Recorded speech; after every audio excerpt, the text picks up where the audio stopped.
Hello students. जैसा कि हमने लास्ट लेक्चर में बात किया था कि हम आज से मॉडर्न हिस्ट्री स्पेक्ट्रम की जो बुक है उसका चैप्टर वाइज अध्ययन की शुरुआत करेंगे और हम चैप्टर 3 से इसकी शुरुआत करेंगे। चैप्टर 3 भारत में यूरोपीय का आगमन से संबंधित चैप्टर है, जिसमें पुर्तगाली, डच, अंग्रेज, फ्रांसीसी और डेनिश विभिन्न यूरोपीय देशों के लोग जो भारत में आए और किस उद्देश्य से आए, किस परिस्थिति में आए और यहाँ पर आकर कौन कौन सी गतिविधियां किया उन्होंने और उसका भारत पर क्या प्रभाव पड़ा, इन सारी चीजों के बारे में हम अध्ययन करेंगे।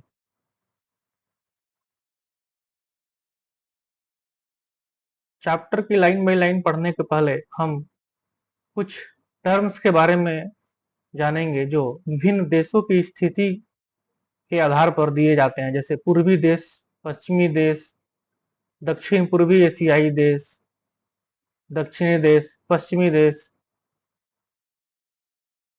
मिडिल ईस्ट के देश। ये सब जो है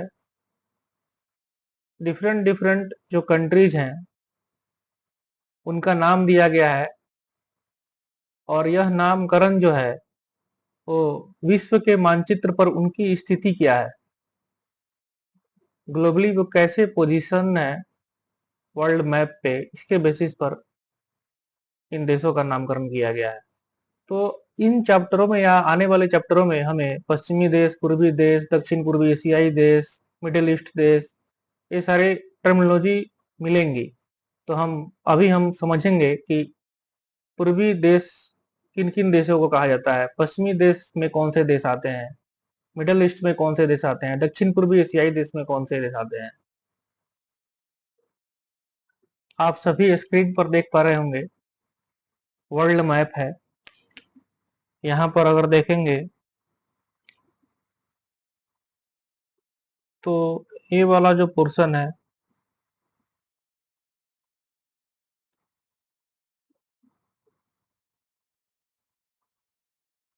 ये पूरा का पूरा एशिया है, यह यूरोप है, यह अफ्रीका है, नॉर्थ अमेरिका, साउथ अमेरिका, ये ऑस्ट्रेलिया।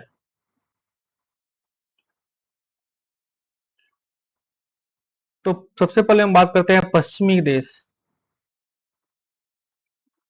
तो यहाँ के देश और ये जो यूरोप के देश हैं इनको पश्चिमी देश कहा जाता है। इस एरिया के जो देश हैं उनको मिडल ईस्ट का देश कहा जाता है। इस एरिया को पूर्वी देश कहते हैं। ये दक्षिण पूर्वी एशियाई देश कहलाते हैं।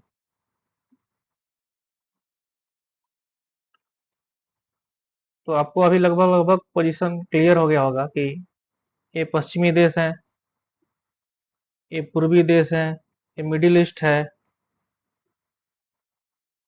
ये पश्चिमी देश है और ये वाला जो पोर्शन है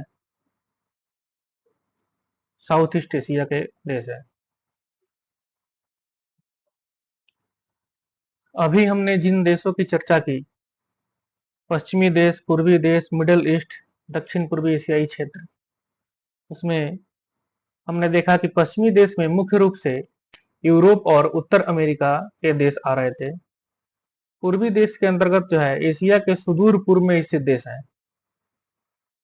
मिडिल ईस्ट में दक्षिण पश्चिम एशिया और उत्तर पूर्व अफ्रीका का क्षेत्र आता है और दक्षिण पूर्वी एशियाई क्षेत्र के अंतर्गत एशिया के पूर्व में भारत और चीन के बीच और दक्षिण में स्थित देश आते हैं।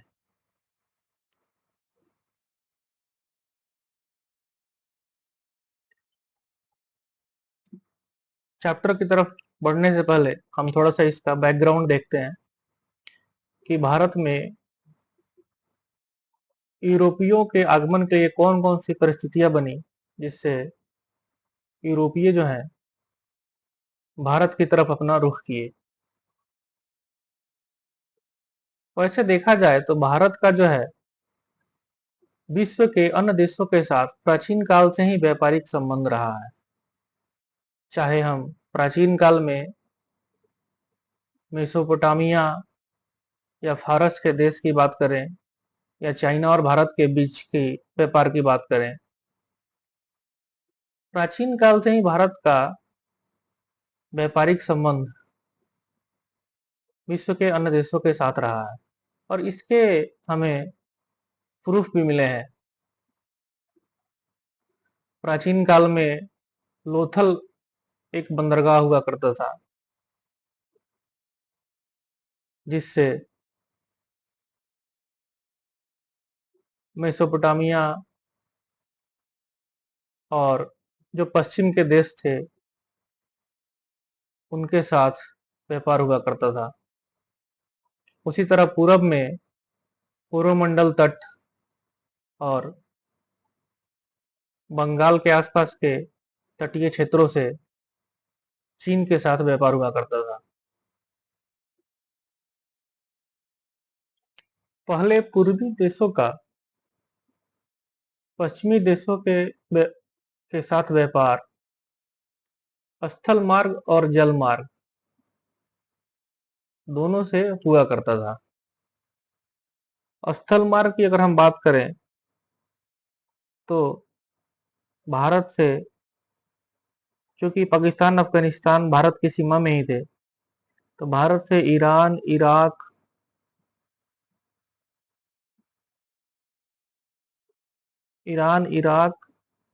और यहाँ से तुर्की होते हुए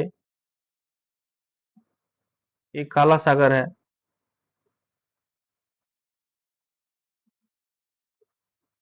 यहाँ से ये सारे यूरोपीय देशों में वस्तुएं भेजी जाती थी। एक मार्ग स्थल मार्ग से होता हुआ यह था। हालांकि इसमें कुछ अवरोध थे, पहाड़ी क्षेत्र था, दुर्गम क्षेत्र था, फिर भी इससे थोड़ा बहुत व्यापार हुआ करता था इस क्षेत्र से। दूसरा मार्ग था भारत से समुद्र के रास्ते फारस की खाड़ी होते हुए अरब कंट्रीज में सामान लाया जाता था और अरब कंट्रीज से यह सामान भूमध्य सागर के रास्ते ग्रीस, इटली पहुंचाया जाता था और यहाँ से फिर यूरोप के अन्य देशों में ये सामान जाया जाता था। तीसरा एक समुद्री मार्ग था भारत से अरब सागर से होते हुए यहाँ अदनान की खाड़ी से होते हुए लाल सागर। चूंकि उस समय स्वेज नहर नहीं था तो लाल सागर और भूमध्य सागर दोनों जो है अलग अलग थे। स्वेज नहर बाद में बना है जो लाल सागर को भूमध्य सागर से जोड़ता है। तो उस समय स्वेज नहर के नहीं होने के कारण समुद्री मार्ग से आने वाली वस्तुएं यहाँ मिस्र के क्षेत्र में और उतार दी जाती थी और यहाँ से फिर स्थल मार्ग से अलेक्जेंड्रिया तक और अलेक्जेंड्रिया से फिर भूमध्य सागर में जल मार्ग से होते हुए इटली पहुंचता था और इटली से फिर यूरोप के अन्य देशों में जाता था। तो हमने यहाँ पर देखा कि तुर्की और इटली जो दो थे यहाँ पर, जो एक बॉर्डर लाइन की तरह काम कर रहे थे पश्चिमी देशों के लिए। पश्चिमी देश और पूरब के जो देश थे उनके बीच व्यापारिक संबंधों को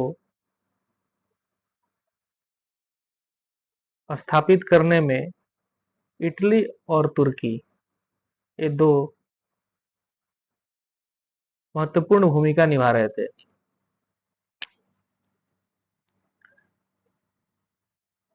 इटली के दो मुख्य बंदरगाह थे, रोम और वेनिस। इन दोनों के माध्यम से ही ज्यादातर व्यापार हुआ करता था।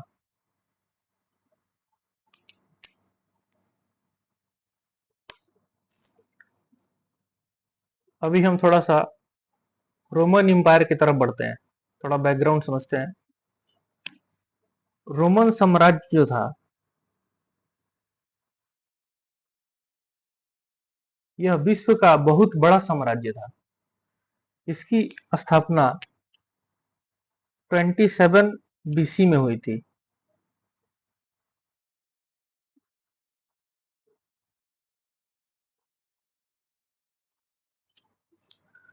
रोमन साम्राज्य का विभाजन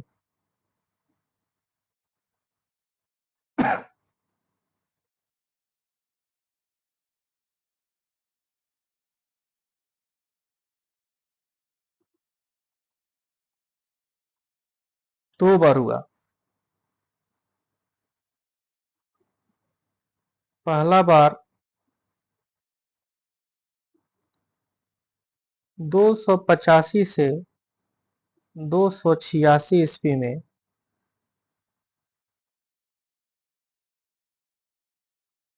चूंकि रोमन साम्राज्य का विस्तार इतना बड़ा हो चुका था कि इसकी प्रशासन को संभालना मुश्किल था। तो इस उद्देश्य से इसका विभाजन पहली बार किया गया था। लेकिन कुछ वर्षों के बाद ही कुछ सम्राटों ने इसे फिर से एक कर दिया और यह विभाजन कायम नहीं रह सका। लेकिन दूसरी बार इसका विभाजन 395 ईस्वी में हुआ और यह अस्थायी रूप से विभाजन हो गया। 395 ईस्वी में रोमन साम्राज्य दो टुकड़ों में बट गया। पूर्वी रोमन साम्राज्य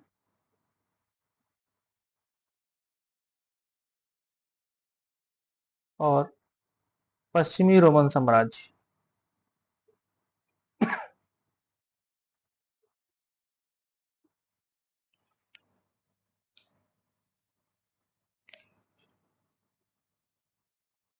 अभी हमने जो देखा कि जैसे हम स्थल मार्ग से जब हम हमारा व्यापार होता था,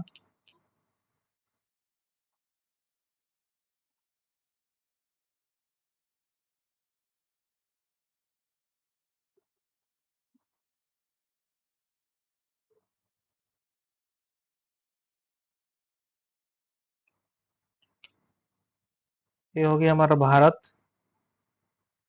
पाकिस्तान, अफगानिस्तान, ईरान, तुर्की, ये यूरोप,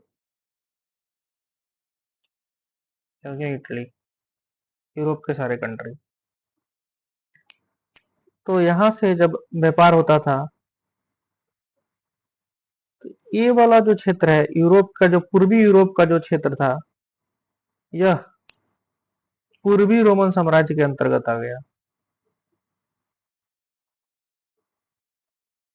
और जो पश्चिम का क्षेत्र था, यह पश्चिमी रोमन साम्राज्य के अंतर्गत है।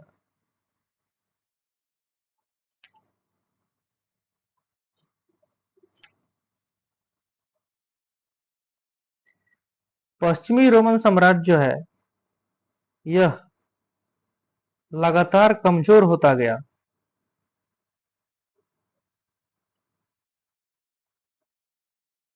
और अंततः 476 ईस्वी में बर्बर जनजातियों के आक्रमण के कारण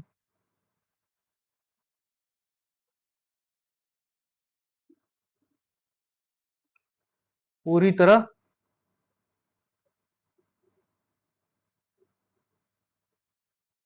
खत्म हो गया।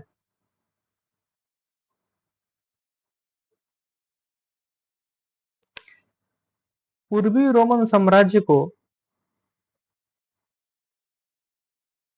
बैजंतिया साम्राज्य के नाम से भी जाना जाता था।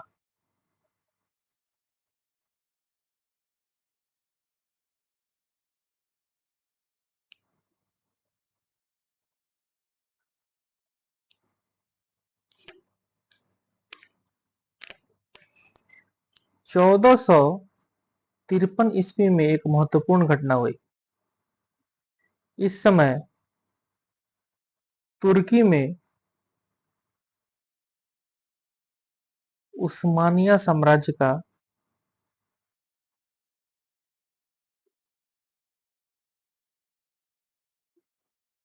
उदय हुआ।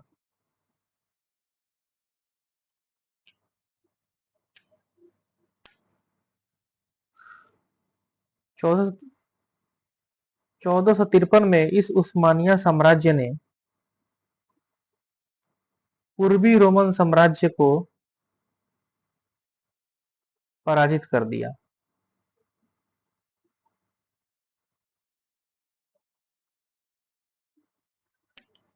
इसके पराजित करने के कारण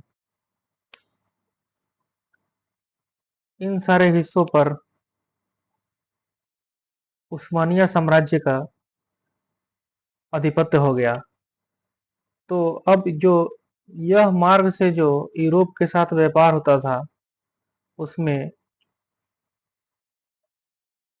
रुकावट आ गई, बाधा आने लगी। तो जो स्थल मार्ग वाला व्यापारिक मार्ग था उसमें इस तरीके से रुकावट आने लगी। दूसरा हमने देखा था कि फारस की खाड़ी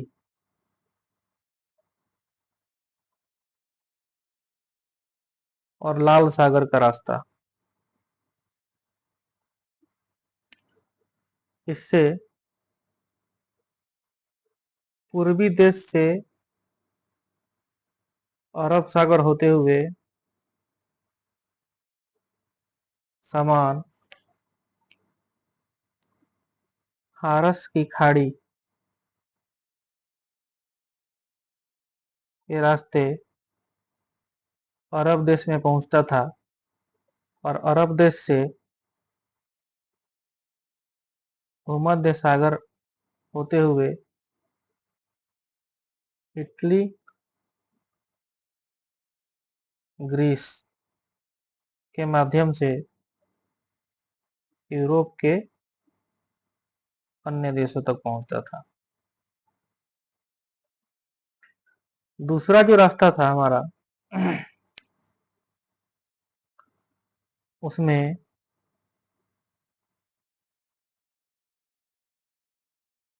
पूर्वी देश से सामान अरब सागर होते हुए लाल सागर के रास्ते, चूंकि स्वेज नहर तो था नहीं, तो लाल सागर से फिर मिस्र, उसके बाद अलेक्जेंड्रिया,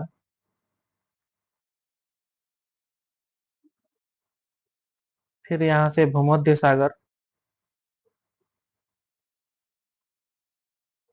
और फिर इटली। इटली में दो प्रमुख व्यापारिक केंद्र थे, रोम, वेनिस। यहाँ से अन्य यूरोपीय देशों तक पहुंचा था।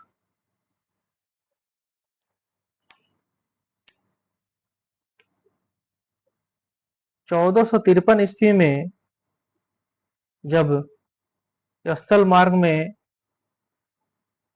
से व्यापार में रुकावट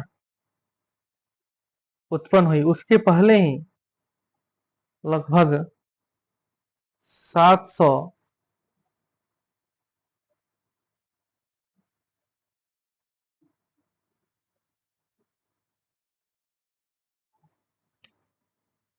नहीं 700 नहीं 642 ईस्वी के आसपास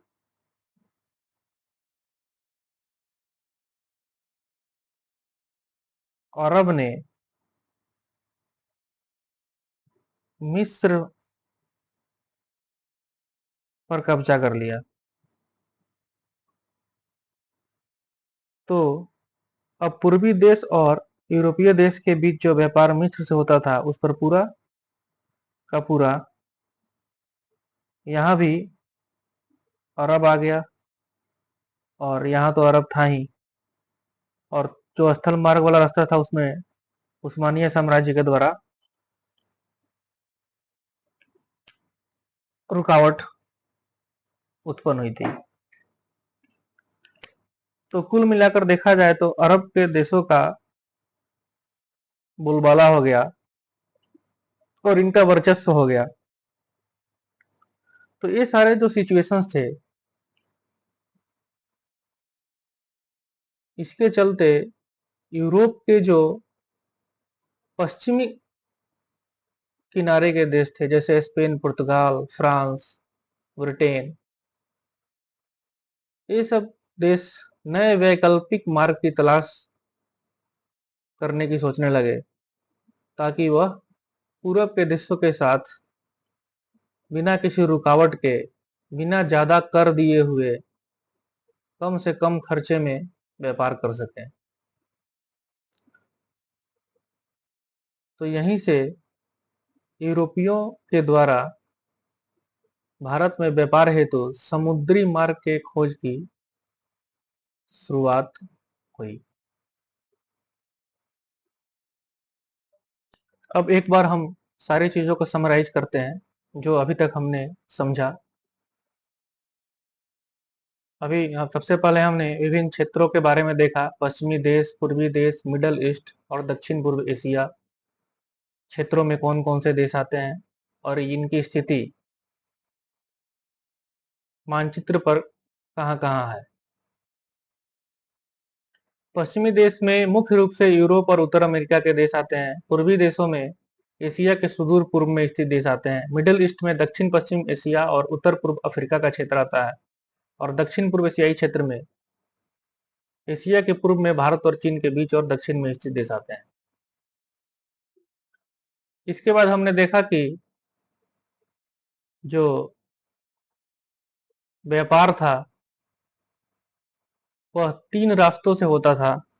पहला रास्ता था पूरा का पूरा स्थल मार्ग का रास्ता था, भारत से ईरान और ईरान से तुर्की, तुर्की से कुस्तुनतुनिया होते हुए यूरोप के अन्य देशों के साथ व्यापार होता था। और दूसरा रास्ता हमने देखा जो कुछ समुद्री मार्ग था और कुछ स्थल मार्ग था। दोनों को मिला करके, जैसे पहला एक दूसरा रास्ता था फारस की खाड़ी होकर, तीसरा रास्ता था लाल सागर होकर। फारस की खाड़ी वाले रास्ते की अगर बात करें तो पूर्वी देश से अरब सागर से होते हुए सामान फारस की खाड़ी के रास्ते अरब देश में आता था। अरब देशों के से स्थल मार्ग से होते हुए भूमध्य सागर में पहुंचता था और भूमध्य सागर में जल मार्ग से होते हुए इटली और ग्रीस में पहुंचता था और वहां से यूरोप के अन्य देशों में जाता था। और लाल सागर वाला जो रास्ता था उसमें पूर्वी देश से सामान अरब सागर के रास्ते लाल सागर पहुंचता था और लाल सागर से मिस्र में सामान उतार लिया जाता था और वहां से अलेक्जेंड्रिया स्थल मार्ग से होते हुए और फिर वहां से भूमध्य सागर के द्वारा जल मार्ग से होते हुए इटली के दो प्रमुख केंद्र रोम और वेनिस में पहुंचाया जाता था और फिर रोम और वेनिस से यूरोप के अन्य देशों में सामान को भेजा जाता था। 642 ईस्वी के आसपास अरब ने मिस्र पर कब्जा कर लिया। तो जो मिस्र वाला रास्ता था स्थल मार्ग वाला, उस पर भी अरब के देशों का कब्जा हो गया। तो ये दोनों जो जल मार्ग और स्थल मार्ग वाले रास्ते थे, मिक्स्ड वाले रास्ते थे, आधा जल मार्ग और कुछ पोर्शन जल मार्ग वाला, इन दोनों पर अरब का आधिपत्य हो गया, अरब की मोनोपोली हो गई। और यहाँ हमने देखा कि 1453 में उस्मानिया साम्राज्य ने पूर्वी रोमन साम्राज्य को पराजित कर दिया और वहां कुस्तुनतुनिया पर उनका अधिकार हो गया, जिससे उस्मानिया साम्राज्य ने इस रास्ते से होने वाले व्यापार में रुकावट प्रदान की।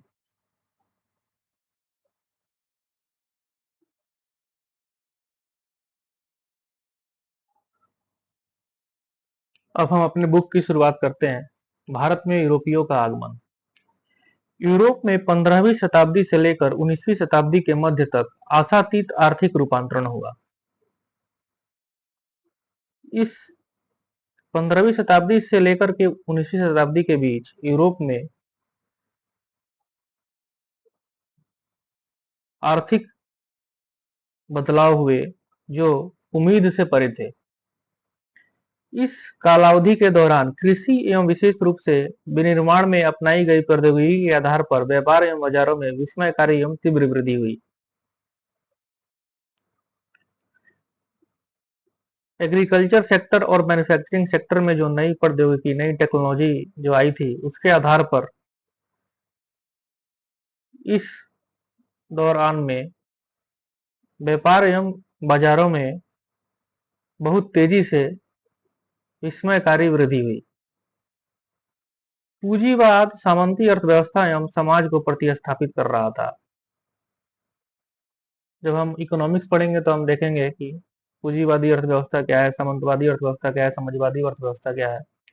यहाँ बस इतना समझते हैं, जो पूंजीवाद जो था उसका अभी शुरुआत हो चुका था और यह पहले से व्याप्त जो सामंती अर्थव्यवस्था थी उसको रिप्लेस कर रहा था। हालांकि यूरोप में होने वाले परिवर्तन यहीं तक सीमित नहीं थे। 1500 ईस्वी के पश्चात विकास से घनिष्ठ रूप से संबद्ध विश्व इतिहास यूरोप में साकार हुआ। ऐसा इसलिए हुआ कि पूंजीवाद व्यवस्था के रूप में लाभार्जन और बाजार में प्रतियोगिता पर आधारित है। इसे कच्चे माल एवं वस्तुओं की बिक्री के लिए निरंतर विस्तार की आवश्यकता होती है।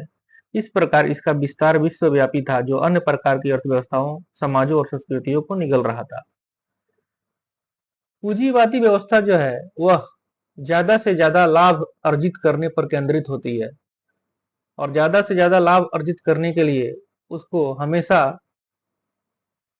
अपनी वस्तुओं को बेचने के लिए ज्यादा और खरीदने के लिए बड़े बाजारों की आवश्यकता होती है। तो बड़े बाजार के लिए निरंतर विस्तार की आवश्यकता होती है। तो इस तरीके से देखा जाए तो इसका विस्तार विश्वव्यापी था और अन्य प्रकार की अर्थव्यवस्थाओं को निगल रहा था, यानी कि उनको रिप्लेस कर रहा था। 15वीं शताब्दी में महत्वपूर्ण बदलाव तब शुरू हुए जब यूरोपीय औपनिवेशिक शक्तियां नवीन विकल्पों की खोज में बाहर निकली। इसका अर्थ यह नहीं कि अन्य मौजूदा संस्कृतियों से उनका पहले संपर्क नहीं था।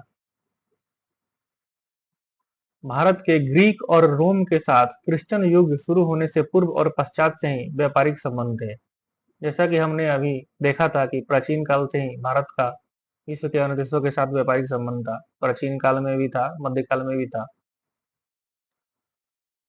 लेकिन अभी यूरोपीय औपनिवेशिक शक्तियां नए विकल्पों की खोज में बाहर निकली थी 15वीं शताब्दी में।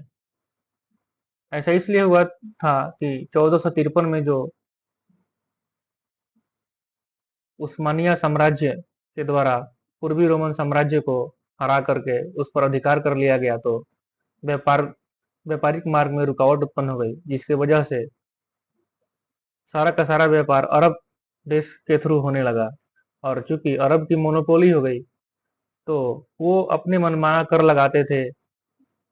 जिस वस्तु को मन किया उस वस्तु को जाने देते थे, जिस वस्तु को मन नहीं किया उस वस्तु को नहीं जाने देते थे। इस प्रकार से जो था पश्चिमी के देश की आर्थिक स्थिति खराब हो रही थी और उनका व्यापार प्रभावित हो रहा था। तो इसलिए वे नवीन विकल्पों की खोज में निकले। चीन एवं एशिया के अन्य हिस्सों से संपर्क बेहद प्राचीन थे, जो समस्त मध्य युग तक जारी रहे। मार्को पोलो, जिसने चीन की यात्रा की,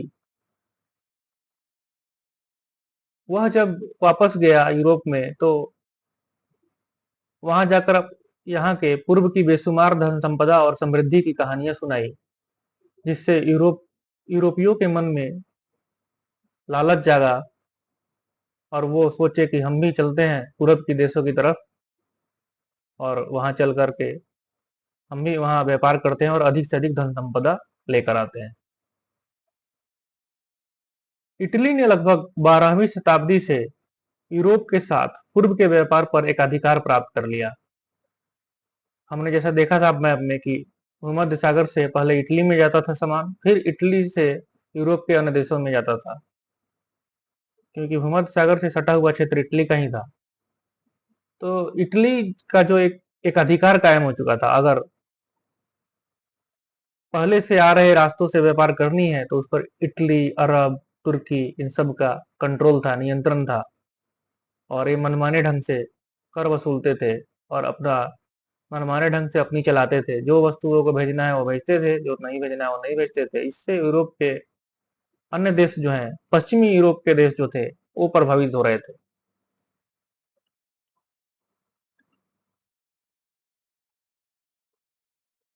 दक्षिण पूर्व एशिया और भारत के साथ व्यापार विभिन्न स्थल मार्गों और जल मार्गों से किया गया। एक मार्ग से पूर्वी वस्तुओं को फारस की खाड़ी से होते हुए इराक एवं तुर्की लाया गया। वहां से इन्हें स्थल मार्गों से जेनेवा और वेनिस तक पहुंचाया जाता था। एक अन्य मार्ग से लाल सागर होते हुए वस्तुओं को मिस्र में अलेक्जेंड्रिया लाया जाता था, लेकिन तब वहां स्वेज नहर नहीं थी, इसलिए अलेक्जेंड्रिया को भूमध्य सागर के माध्यम से इटली के शहरों को जोड़ा गया था।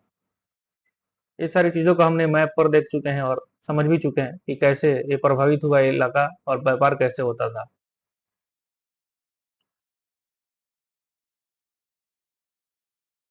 उत्तर मध्यकाल के दौरान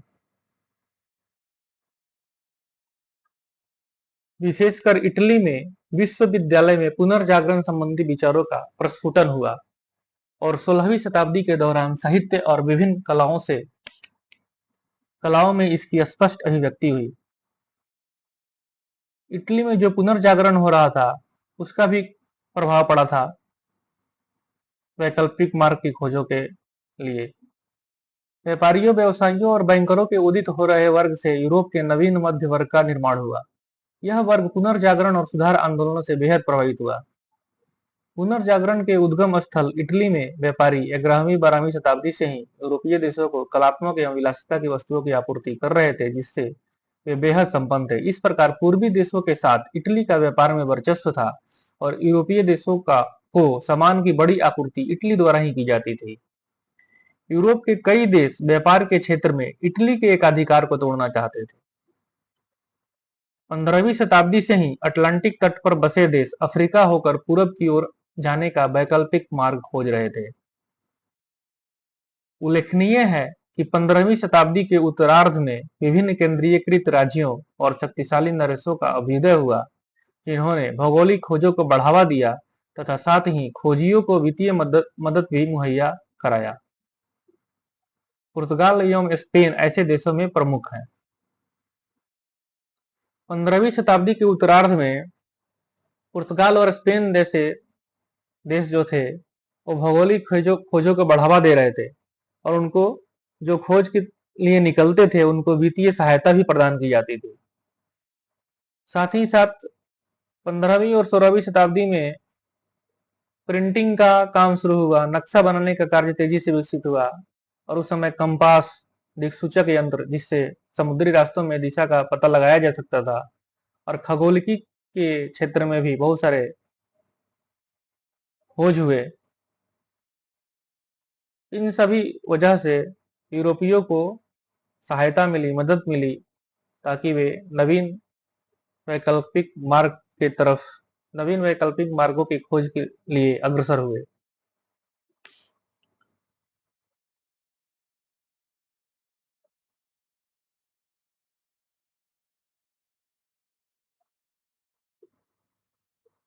इस प्रकार पुनर्जागरण का अभ्युदय, कृषि में निवेश कम लाभ वाला सिद्ध होना, कच्चे माल की आवश्यकता, नवीन बाजारों की प्राप्ति एवं विस्तार, पूर्व की धन संपदा का आकर्षण, ईसाई मत के प्रसार की उत्कृष्ट इच्छा एवं यूरोप में पुरातन व्यवस्था के स्थान पर नवीन व्यवस्था यानी कि पूंजीवाद के स्थापित होने के कारणों ने भारत में यूरोपीय औपनिवेशिक शक्तियों के आगमन का मार्ग प्रशस्त किया। यानी कि भारत में यूरोपीय औपनिवेशिक शक्तियां क्यों आई, तो उसका कारण था पुनर्जागरण का अभ्युदय,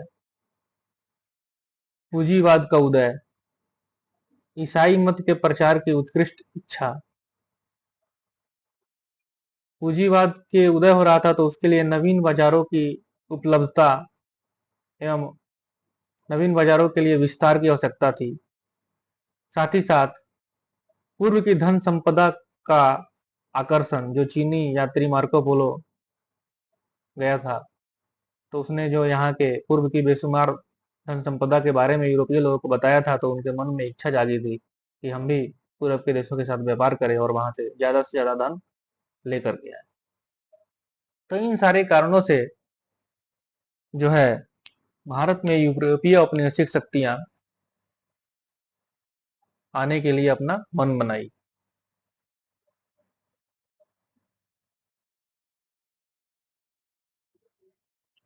अभी तक हमने देखा, एक बार हम क्विक रिव्यू करते हैं, अभी तक हमने क्या क्या पढ़ा। विभिन्न क्षेत्र के बारे में पढ़ा, जिसमें पश्चिमी देश, पूर्वी देश, मिडिल ईस्ट, दक्षिण पूर्वी एशियाई देश, इसके अंतर्गत कौन कौन से देश आते हैं, इनकी स्थिति विश्व मानचित्र पर कहाँ कहाँ है, ये सारी चीजें हमने समझी। उसके बाद हमने जो व्यापारिक मार्ग थे उसके बारे में देखा कि एक मार्ग जो था वो भारत, ईरान, तुर्की के रास्ते यूरोप से व्यापार करता था। दूसरा मार्ग था जो फारस की खाड़ी के रास्ते था। तीसरा लाल सागर के रास्ते था। फारस की खाड़ी वाला जो मार्ग था वो पूर्वी देश से वस्तुएं अरब सागर के रास्ते होते हुए फारस की खाड़ी पहुंचती थी और फारस की खाड़ी से अरब देशों में उतार ली जाती थी और वहां से फिर स्थल मार्ग से भूमध्य सागर तक पहुंची थी और भूमध्य सागर में जल मार्ग के रास्ते इटली और ग्रीस तक पहुंचती थी और इटली और ग्रीस से फिर स्थल मार्ग के रास्ते यूरोप के अन्य देशों तक पहुंचा दी जाती थी। तीसरा जो मार्ग था वो लाल सागर वाला जो मार्ग था वो पूर्वी देश से वस्तुएं अरब सागर में आती थी, वहां से लाल सागर के रास्ते मिस्र में उतार ली जाती थी और मिस्र में अलेक्जेंड्रिया से होते हुए भूमध्य सागर में पहुंचती थी और भूमध्य सागर में जल मार्ग के रास्ते इटली तक पहुंचती थी। इटली में दो प्रमुख प्रमुख केंद्र थे, रोम और वेनिस। वहां से वस्तुएं यूरोप के अन्य देशों को भेजी जाती थी। 642 ईस्वी के आसपास अरब ने मिस्र पर कब्जा कर लिया। तो जो ये लाल सागर वाला रास्ता जो था उस पर भी अरब का भी अधिपत्य हो गया और ये फारस की खाड़ी वाले रास्ते पर तो अरब का अधिपत्य था ही पहले से। तो मिस्र वाले रास्ते पर भी अरब का अधिपत्य हो गया। तो ये दोनों रास्ते जो है अरब के नियंत्रण में आ गए और अरब देश इस पर मनमानी करने लगे। 1453 में एक बहुत ही इंपॉर्टेंट घटना हुई जब उस्मानिया साम्राज्य ने पूर्वी रोमन साम्राज्य को पराजित कर दिया। रोमन साम्राज्य बहुत बड़ा साम्राज्य था, जिसकी स्थापना 27 बीसी में हुई थी, 27 ईसा पूर्व, ईसा के जन्म के 27 साल पहले। रोमन साम्राज्य का विभाजन दो बार हुआ था। पहला विभाजन जो हुआ 285-86 ईस्वी में प्रशासनिक दृष्टिकोण से किया गया, क्योंकि रोमन साम्राज्य बहुत बड़े क्षेत्र में फैल चुका था। तो रोमन साम्राज्य को के प्रशासन को सुचारू रूप से चलाना मुश्किल था, इसलिए इसको दो हिस्सों में बांटा गया था ताकि इसके प्रशासन को सुचारू रूप से चलाया जा सके, इस पर बेहतर नियंत्रण स्थापित किया जा सके। पहला विभाजन सफल नहीं हुआ। कुछ शासकों ने फिर से इसको रोमन साम्राज्य का एकीकरण कर दिया। लेकिन दूसरी बार जब 395 ईस्वी में विभाजन हुआ तो यह अस्थायी रूप से विभाजित हो गया और अस्थायी रूप से विभाजित होकर के रोमन साम्राज्य दो साम्राज्यों में बट गया, पूर्वी रोमन साम्राज्य और पश्चिमी रोमन साम्राज्य। पश्चिमी रोमन साम्राज्य जो था वह लगातार कमजोर होता गया। 476 ईस्वी में बर्बर जनजातियों के आक्रमण के द्वारा इसे पूरी तरह से खत्म कर दिया गया। वहीं पूर्वी रोमन साम्राज्य कुछ लंबे समय तक चला, हालांकि यह भी ज्यादा समय तक नहीं टिक पाया था। 1453 ईस्वी में जो तुर्की के क्षेत्र में उस्मानिया साम्राज्य जो था उसने 1453 ईस्वी में पूर्वी रोमन साम्राज्य पर आक्रमण कर दिया। पूर्वी रोमन साम्राज्य को हम बैजेंटिय साम्राज्य के नाम से भी जानते थे। इस पर आक्रमण करके पूर्वी रोमन साम्राज्य पर तुर्की का आधिपत्य हो गया। तो जो स्थल मार्ग से व्यापार था वो भी तुर्की के नियंत्रण में आ गया। तो इस प्रकार से जो व्यापार के रास्ते थे उस पर तुर्की और अरब, पूरा तरीके से देखा जाए तो अरब देशों का ही एकाधिकार हो गया। तो ये अरब के देश जो थे अपनी मनमौजी अपनी मनमानी करने लगे और पश्चिमी देशों के साथ जो व्यापार जो सुगमता पूर्वक हो रहा था उसमें बाधा पहुंचाने लगे। मनचाहा कर वसूलना, मनचाही वस्तुओं को भेजना नहीं भेजना, सब इन पर निर्भर होने लगा। दूसरा हमने देखा था कि जो भूमध्य सागर से पहले इटली में पहुंचता था वस्तुएं, और इटली में पहुंचने के बाद ही यूरोप के अन्य देशों तक पहुंचती थी, तो इटली का भी इसमें एक अधिकार था। तो कहीं ना कहीं ये दो कारण भी यूरोप के जो अन्य देश थे, विशेष करके पश्चिमी यूरोप के देश, इनको पूरब के देशों के लिए नए रास्तों की खोज के लिए बाध्य किया, और इसमें मदद जो हुआ वो, उसमें नवीन वैकल्पिक मार्गों की खोज के लिए जो मदद प्रदान की गई, वो वहां के जो नए जो शासक हुए, विशेषकर स्पेन और पुर्तगाल में, उन्होंने भौगोलिक खोजों को बढ़ावा दी। साथ ही साथ उस समय प्रिंटिंग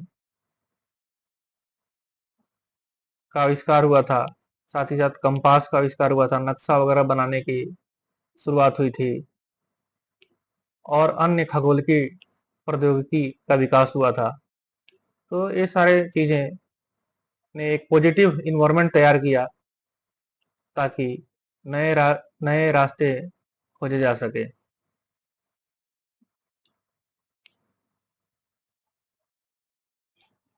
तो इस प्रकार हमने देखा कि जो यूरोपीय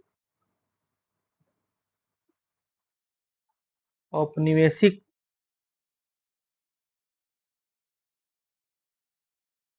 शक्तियां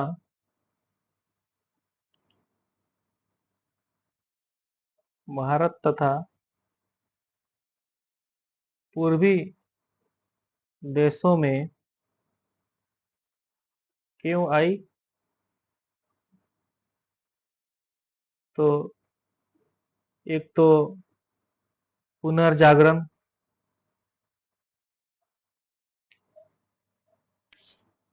कारण था,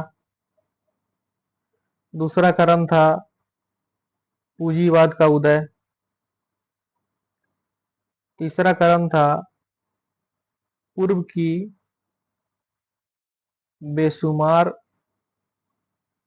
धन संपदा का लालच, चौथा कारण था इटली, अरब, तुर्की आदि देशों के द्वारा मनमानी पूर्वक व्यापार, पांचवा था कारण ईसाई धर्म का प्रचार भी करना चाह रहे थे वो, ईसाई धर्म का प्रचार प्रसार।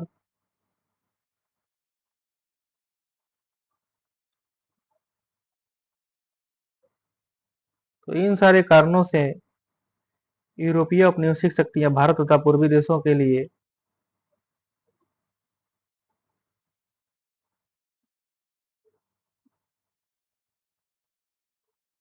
वैकल्पिक मार्ग की खोज करना प्रारंभ की।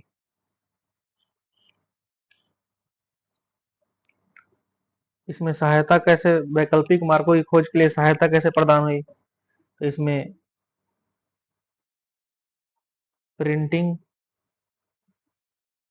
का उदय हुआ था, उस समय नक्शा बनाना शुरू हुआ था, नक्शा बनाना शुरू हुआ था, कंपास खोजा गया था,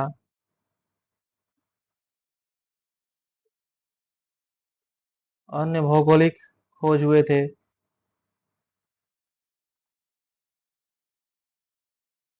और स्पेन, पुर्तगाल जैसे देश के शासक भौगोलिक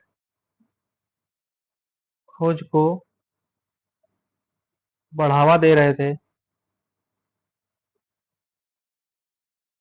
वित्तीय सहायता भी प्रदान की जा रही थी। जो व्यक्ति खोज करेगा, खोज पर निकलेगा, उसको वित्तीय सहायता भी प्रदान की जा रही थी।